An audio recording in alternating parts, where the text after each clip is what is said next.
You're watching WPBF 25 News at 9. Covering your community this morning, the Lord's Place will be hosting its 13th annual Ending Homelessness Breakfast. And this is in November, but of course this year's event has to adapt because of the pandemic. The Lord's Place's CEO, Diana Stanley, is here to tell us more. I want to thank you so much for joining us virtually here today. All right, so tell us, you've had to get creative like everyone else. Explain what people can expect this year for the breakfast. So thank you for having me, Erin. We're so excited. This breakfast has always been our signature event. And so once again, we're going to do it. We're doing with a virtual view.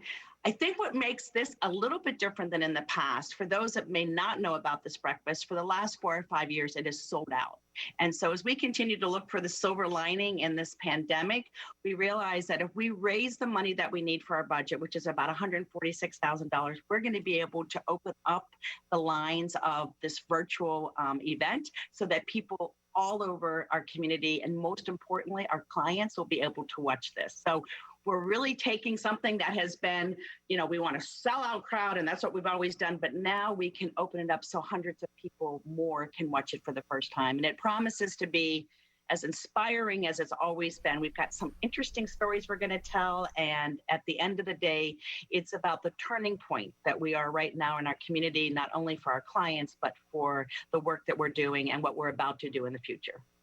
A little bit about, for those who may be watching and don't know all of the work you do there at the Lord's Place, what your services are, but also perhaps the need during this pandemic. We're starting to see an increase. It's starting to tick up. We have created a prevention program, Erin, which will allow us to prevent people from going into the homeless system. It's a new program for the Lord's Place, but our ultimate goal is to keep people housed after the pandemic and during the pandemic. And so we are working very closely with folks in that capacity. Ultimately, though, the work of the Lord's Place has not changed, right? We have been breaking the cycle of homelessness for over 40 years, and we do it with respect, dignity, and lots of love.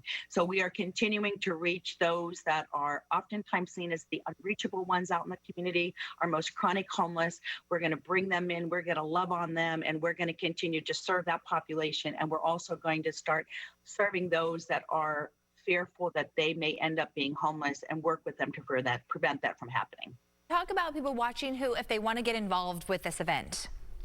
So absolutely, just go to the website, www.thelordsplace.org, and you can learn more about the event. You can help us raise the money that we need to continue to provide these services. But most of all, we encourage everybody to join us that morning on Thursday, November 19th, and be inspired by the life-changing work that has happened at the Lord's Place as we begin to unveil the turning points of our community. That's wonderful. Thanks for all you do. And it sounds like you've got quite the plan, having to get creative during this pandemic. Hopefully people show up. I know they will. And perhaps you'll have a bigger crowd than you normally do. So that's what we're hoping for. That's what we're hoping for. So thank you so much for the opportunity to share that with you. Absolutely. Always welcome here on our 9 a.m. show. Thank you very much. Now, if you want more information about the event and how you can participate, head to the website on your screen right here, thelordsplace.org.